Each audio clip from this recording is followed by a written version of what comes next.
The Cold War wasn't just fought in backrooms and back channels. It unfolded in theaters under the flickering glow of sci-fi films that looked too imagined to be real and too accurate to be fiction.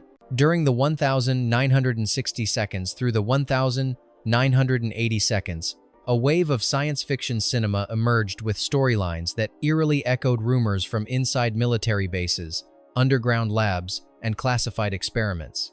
These weren't just tales of aliens and machines. They touched on memory, erasure, mind control, consciousness, projection, and technologies that had never been mentioned in public before. Yet somehow, they were already on film. Filmmakers claimed it was all fiction, but whispers persisted. Some of these writers had military backgrounds. Some had received research packets that were never meant for civilian eyes. And decades later, as redacted documents from Project Blue Book, MK Ultra, and the Stargate program surfaced, the similarities were no longer easy to ignore. Could it be coincidence, artistic intuition, or did some directors see more than they were allowed to admit? In a world obsessed with disclosure and hidden truths, these films now feel like breadcrumbs scattered through cinema, waiting to be reinterpreted. They blur the line between imagination and intelligence leak, between storytelling and soft disclosure, and strangely, many of them were commercial failures, or shelved, or aired once and never again. Whatever their origin, they carry a strange weight, as if we were never meant to watch them more than once. So, let's dive into 15 old-school sci-fi films that don't just entertain, they disturb, they predict, and perhaps, they reveal more than they should have. Number 1. Hangar 18, 1980.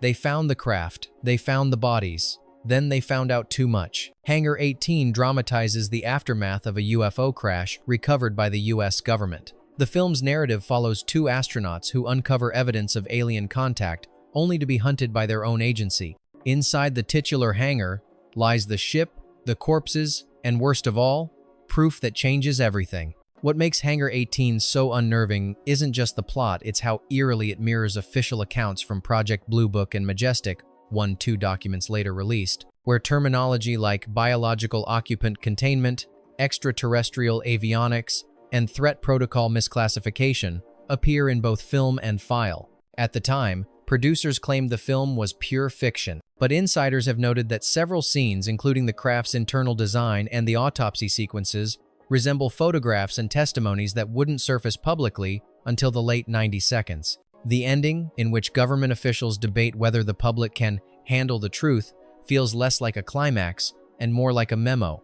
Some believe Hangar 18 was an intentional test, a trial balloon to measure public reaction to possible disclosure. If so, the results were clear. No one wanted to believe, even when it was staged right in front of them. Number 2. The Montauk Chronicles, 2014. What if the strangest conspiracy wasn't fiction but a dramatized confession? Unlike the other entries, the Montauk Chronicles is a faux documentary, but one that blurs the lines so effectively, it demands inclusion. It weaves together interviews, dramatizations, and alleged whistleblower testimony about the infamous Montauk Project, a supposed Cold War-era experiment in time travel, psychic warfare, and interdimensional contact. At first glance, it resembles typical conspiracy bait, but its layered format juxtaposing witness trauma with uncanny reenactments mirrors psychological disassociation techniques observed in actual interrogation programs. The film doesn't ask you to believe, it asks you to feel something you can't explain. More chillingly, many of the details in the fictionalized segments correspond with actual technical diagrams from declassified DARPA field reports on radar manipulation, frequency entrainment, and closed-loop consciousness feedback terms rarely known outside military and neuroscience circles. Critics called it exploitative, others called it dangerous. But the real fear? It felt real because it was built from shadows of real things. Sometimes the lie is a decoy. Sometimes the lie is the confession. Number 3. A Report on the Party and the Guests, 1966. They smiled, they laughed, they obeyed. This Czech film begins innocently, a group of friends picnicking in the forest.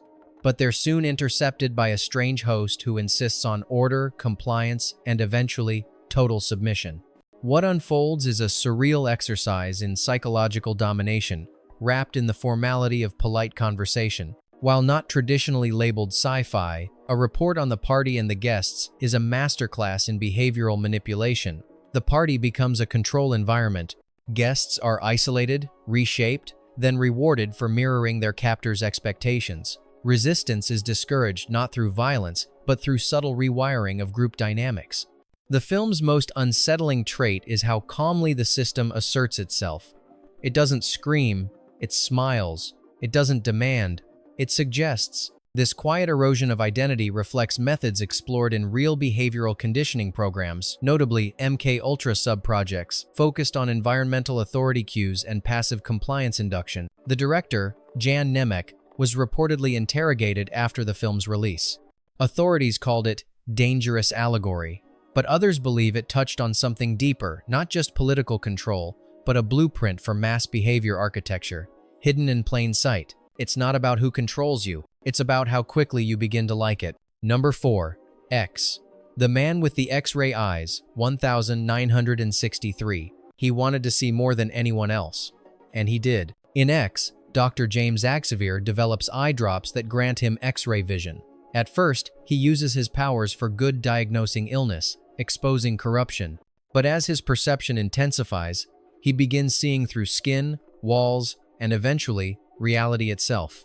What begins as a sci-fi morality tale quickly veers into metaphysical horror. Xavier's mind frays not because of what he imagines, but because of what he cannot unsee. At the time of release, the concept of artificially enhanced vision was pure fantasy.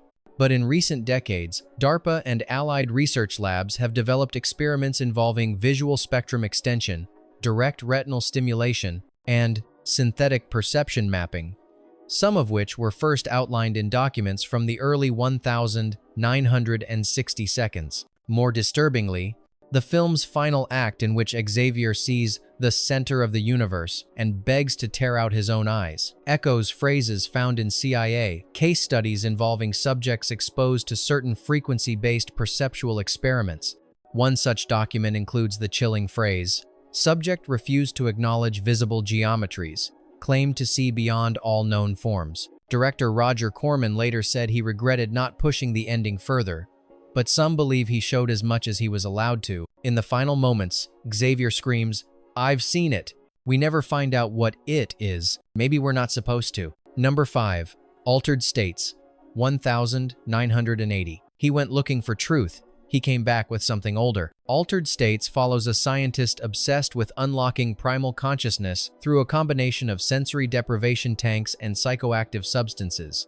As his experiments deepen, he begins to physically regress, de-evolving into earlier forms of human and pre-human existence. The film feels like a fever dream, but its premise draws directly from real-world research.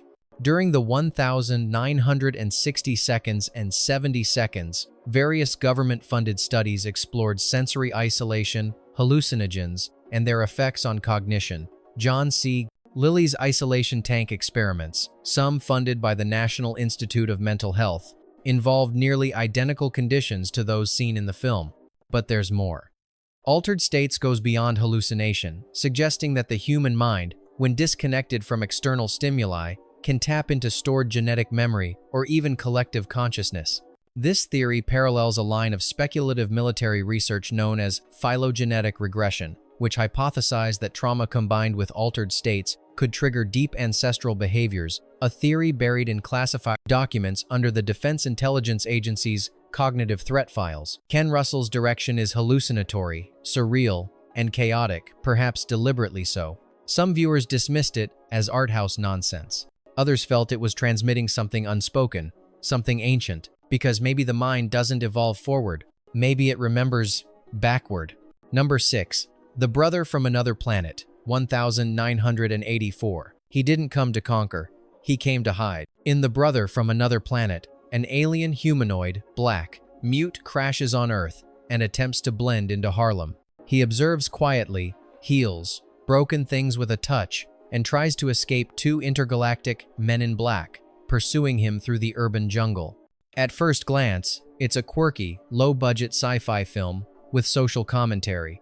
But beneath the modest surface lies something far more provocative. The aliens' abilities are never fully explained, but they echo common traits described in so-called contactee files, electromagnetic manipulation, emotional empathy projection, and silent communication. These traits appear in both Project Blue Book notes and civilian testimony logs from the National Investigations Committee on Aerial Phenomena, NICAP, long before this film was released. Even more curious, the character's ability to repair electronics with a gesture resembles real, if fringe, military experiments into electromagnetic biofields. A DARPA research file from 1977 refers to human interface anomalies, described eerily like the scenes portrayed here. Director John Sayles, known for blending politics with fiction, claimed he was simply exploring racism and assimilation. But the alien's hunted status and his forced integration into Earth systems reads like a metaphor for suppressed knowledge. The film suggests that advanced beings aren't here to invade, they're here to hide from us. Or from something far worse. In one scene, a child asks the alien if he's afraid of being found. He doesn't answer, but his eyes say everything. Maybe he wasn't hiding on Earth. Maybe Earth was hiding him. Number 7. The UFO Incident, 1975 TV movie. They said it was based on a true story. But some truths are curated. The UFO incident dramatizes the 1961 abduction case of Betty and Barney Hill, one of the most famous and detailed alien abduction accounts in American history. The film focuses on the psychological unraveling of the couple as they begin to recall suppressed memories under hypnosis, describing a strange craft, tall beings, and invasive procedures. The narrative is presented as a reconstruction, even clinical, but its staging and dialogue reflect techniques that had been used in behavioral research for decades. Hypnotic regression, selective memory implants, trauma reconstruction, all elements later confirmed as part of MK Ultra subprojects involving memory fragmentation and false memory insertion. But here's the disturbing part. The UFO incident aired before most of these techniques were publicly acknowledged. And some argue that the film itself was part of a larger social conditioning project, a soft disclosure wrapped in made-for-TV drama. Further fueling speculation, several scenes in the film match almost word-for-word accounts found in now declassified Air Force interviews. One specific phrase, "they spoke not with words, but with knowing," appears in both the movie and actual transcripts, never published until the early 2000s. Some believe the Hill case was genuine, others think it was engineered. But the film's existence suggests a third possibility: controlled release.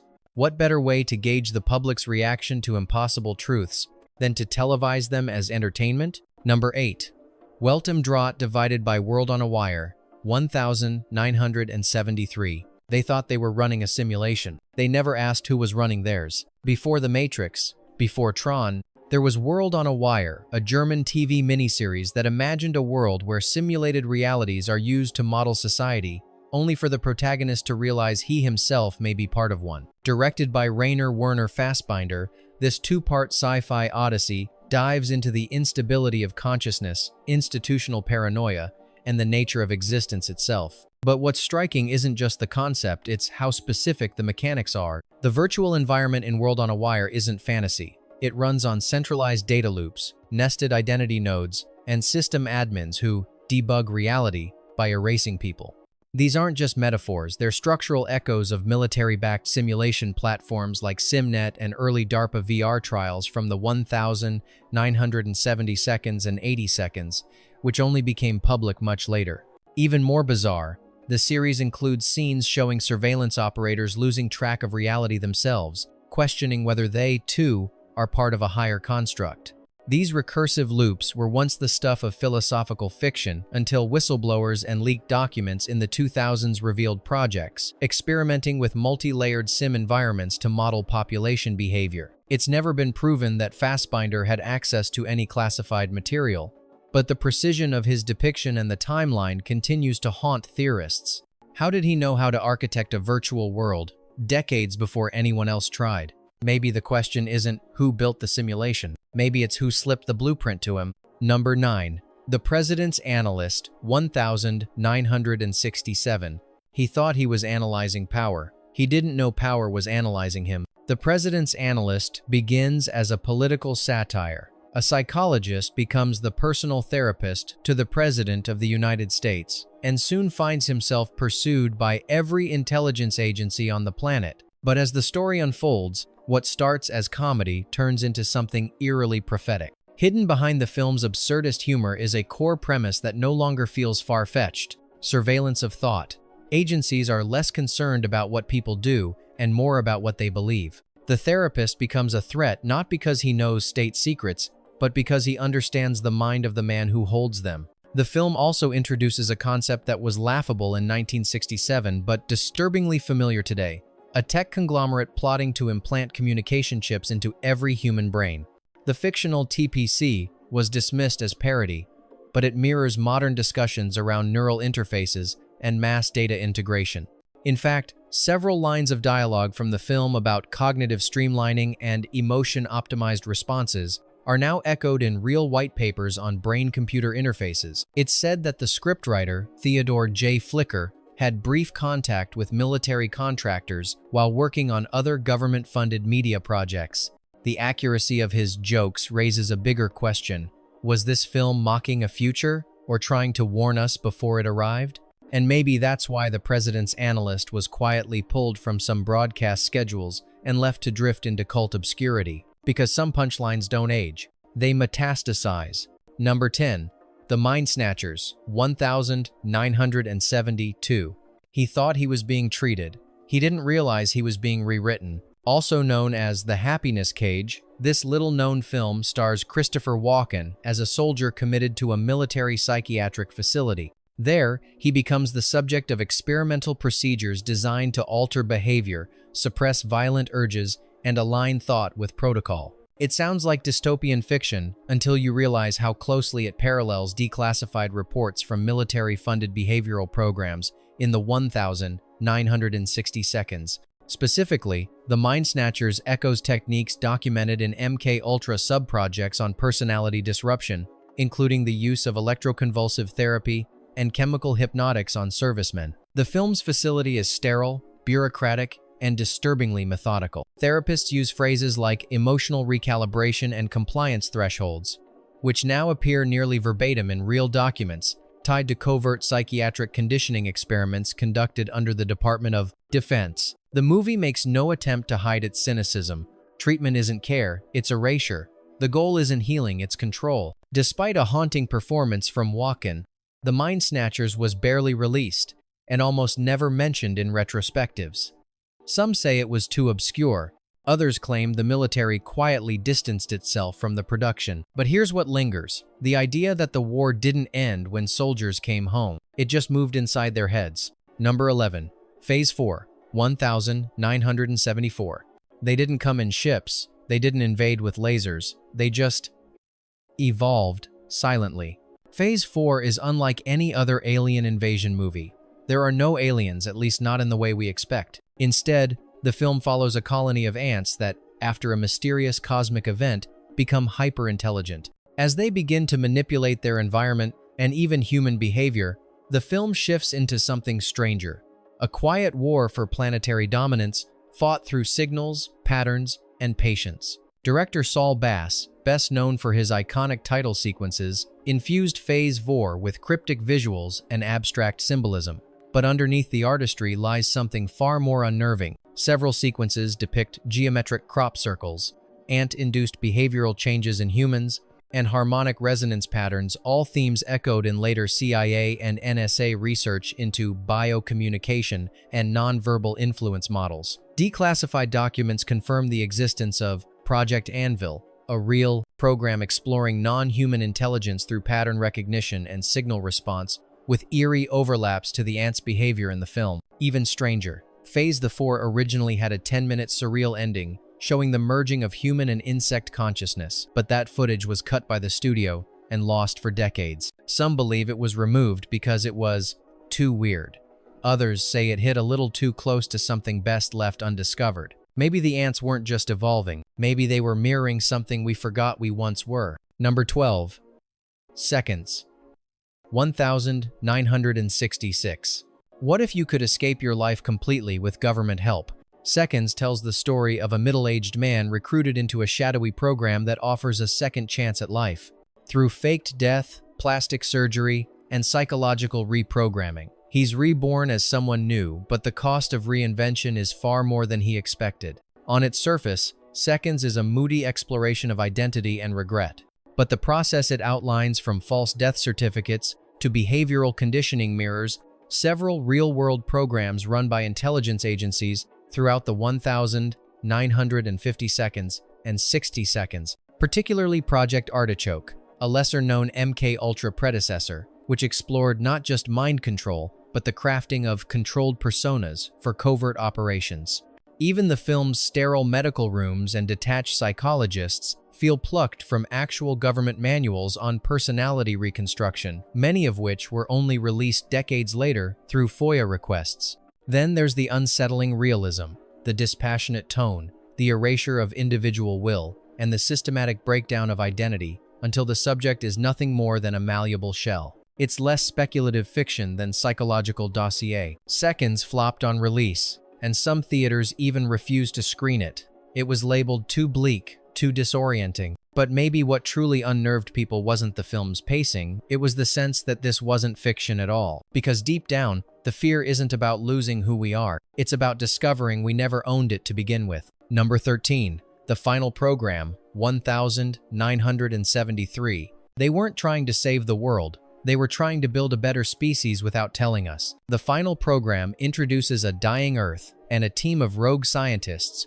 who believe the future lies not in technology, but in human evolution through forced synthesis.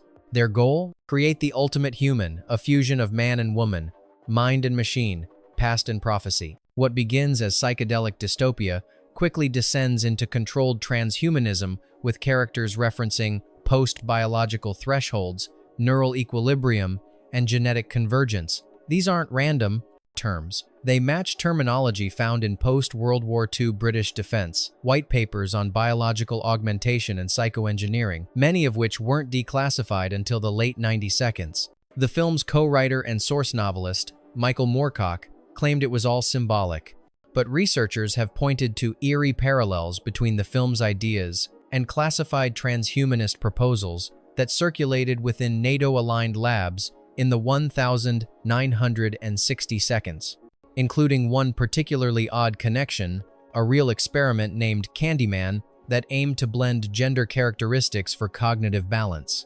The protagonist's transformation in the Final Program, emerging into a single superior entity, isn't just symbolic. It's clinical, deliberate, almost blueprinted. And when the transformation ends, he simply walks away smiling, human, but not quite. Was this just wild British sci-fi, or a forgotten signal from a future someone was already designing? Number 14. Colossus. The Forbin Project, 1970. It wasn't aliens. It wasn't monsters. It was us handing over control, line by line of code. In Colossus, the Forbin Project, the US builds an ultra-intelligent supercomputer to run national defense.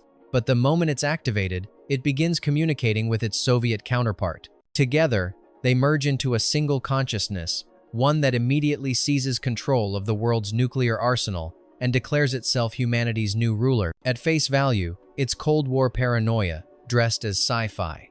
But scratch deeper, and the film starts to feel like a dramatized readout of an internal Pentagon briefing. Even the Colossus interface, a cold, blinking mainframe, resembles the actual architecture used in early ARPANET command systems.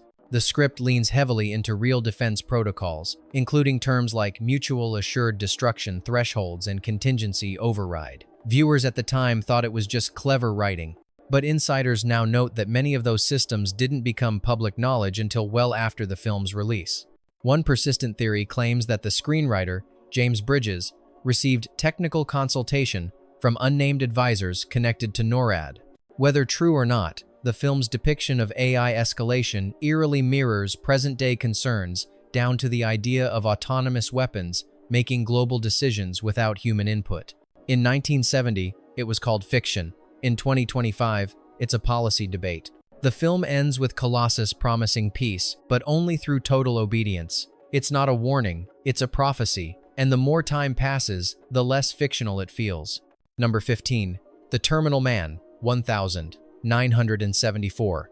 Before the Internet of Bodies, there was Harold, and someone was already inside his head. The Terminal Man follows a man implanted with a computer chip to control his violent outbursts. But the experiment backfires not because the tech fails, but because it works too well. The film paints a chilling picture of neurological reprogramming long before society questioned wearable tech, neural implants, or AI-driven therapy. At the time, the idea seemed fantastical. A surgically embedded circuit board that overrides human will? Today, we call that neurostimulation, and it's very real. But here's where it gets strange. Author Michael Crichton, who also directed the film, was obsessed with real-world medical systems, and rumors persist that The Terminal Man wasn't just inspired by speculation but by actual unpublished medical studies from military-funded behavioral labs. The language used in the film trigger response modulation, automatic correction loops matches terminology found in later declassified MK Ultra documents. Whether by accident or access, the film eerily mirrors black-budget research meant to bend human psychology through machines. And then, just like its subject, the movie was shut down. The Terminal Man was pulled from most theaters after poor test screenings. Some versions aired only once on European television, and while it has resurfaced in cult circles, the film's clinical tone and disturbing realism kept it in obscurity for decades. Maybe it flopped because it was too cold, or maybe because it hit too close. Bonus fact: Overlords of the UFO, 1976. And before we reach number 1, let's talk about a film that's too strange to ignore because it never quite decided if it was telling the truth or hiding it. Overlords of the UFO is a 1976 pseudo-documentary, produced for television but pulled from several markets before airing. On the surface, it appears to be a standard compilation of UFO sightings, Air Force cover-ups, and speculative interviews. But the deeper it goes, the stranger it gets. The film presents leaked documents describing telepathic communication with non-human entities. It shows diagrams of craft propulsion systems that weren't theorized publicly until decades later. It even names a handful of scientists supposedly involved in back-channel research, most of whom were real people with confirmed ties to defense contractors or space programs. But what really disturbs isn't the information, it's the tone. The film doesn't try to convince you, it assumes you already know. It feels less like education and more like acclimatization. Some researchers believe Overlords of the UFO was an early attempt at controlled disclosure, a way to drip-feed radical concepts to the public without consequence. Others claim it was disinformation, burying truth under layers of absurdity. But then the tapes vanished. For years, the only known copy existed as a degraded VHS bootleg passed around by UFO enthusiasts. Attempts to verify production details led to dead ends. Some of the people involved disappeared from public record altogether. Some films don't just disappear. They vanish for a reason. Some of these films were labeled fiction. Others were ignored, buried, or quietly erased. But taken together, they suggest something more unsettling.